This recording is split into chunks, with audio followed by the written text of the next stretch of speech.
presented by V-Guard. Lok Sabha चुनाव 2024 में आपको एक बात शायद नई नजर आ रही होगी, जो घट तो अभी रही है लेकिन उसका नतीजा भविष्य में जाकर दिखाई देगा।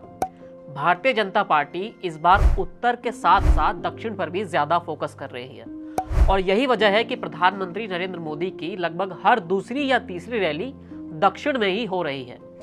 बीजेपी को कभी दक्षिण में कर्नाटक को छोड़कर किसी दूसरे राज्य में बड़ी सफलता नहीं मिली है। यही वजह है कि वो अब यहाँ पर अपना झंडा फहराना चाहती है।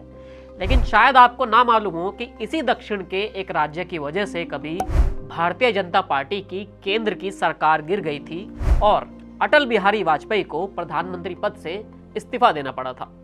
हेलो नमस्ते, चुनावी किस्से में आज वो किस्सा जिसने 1999 में वाजपेयी की सरकार को गिरा दिया था। ये कहानी तमिलनाडु की पूर्व मुख्यमंत्री एस जयललिता की है। आपके साथ मैं हूं मोहित ग्रोवर और अब शुरू करते हैं आज का ये किस्सा। 29 मार्च 1999 को दिल्ली के अशोक होटल में एक टी पार्टी रखी गई। इसे सुब्रमण्यम स्वामी ने आयोजित किया था।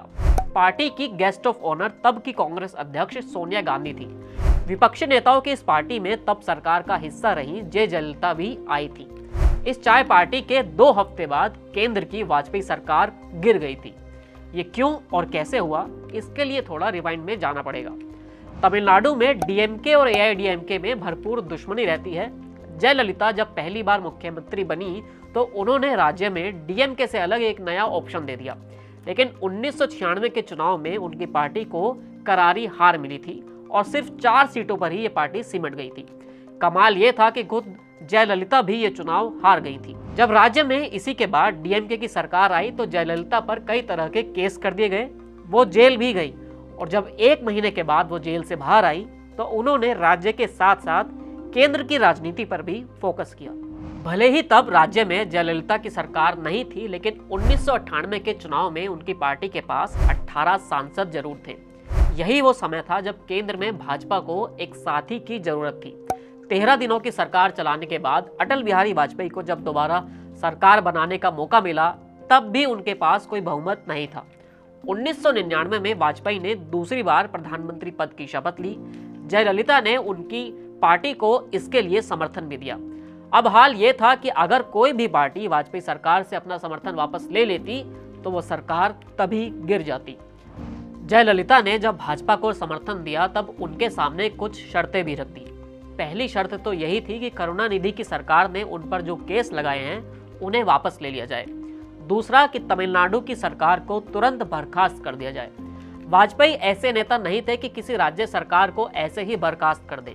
अब वो दौर भी नहीं था कि जहां पर इस तरह सरकारें हटा दी जाती हों। उन्होंने जयललिता की ये शर्तें नहीं मानी। तब जयललिता ने एक कोशिश करते हुए सुब्रमण्यम स्वामी को वित्त मंत्री बनाने की अपील की, लेकिन ये भी फाइनल नहीं हो सका। इसी के बाद जयललिता ने सरकार से अपना समर्थन वापस लेने का मन बना लिया था। 13 अप्रैल को जयललिता दिल्ली के एयरपोर्ट पर पहुंची। उनके साथ उनका पूरा लाव लश्कर भी मौजूद था। जयललिता ने मीडिया से इतना ही कहा कि वो जरूरी काम के लिए दिल्ली आई हैं और ये काम नई सरकार के गठन का है। हमने बीजेपी को समर्थन करके एक बड़ी गलती की है। 1 साल पूरा बर्बाद हो गया। जयललिता दिल्ली के एक 5 सितारा होटल में ठहरी हुई थी।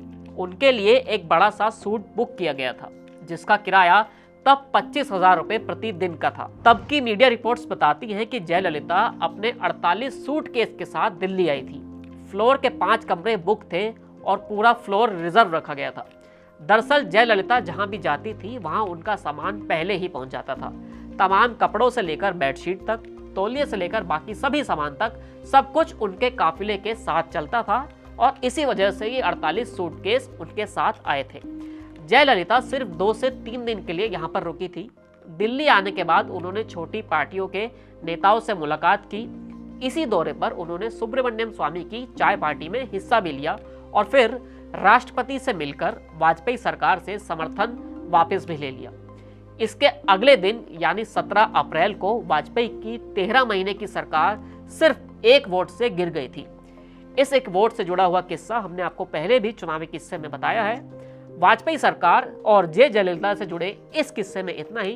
फिर मिलेंगे एक नए किस्से के साथ TV9 डिजिटल पर। शुक्रिया।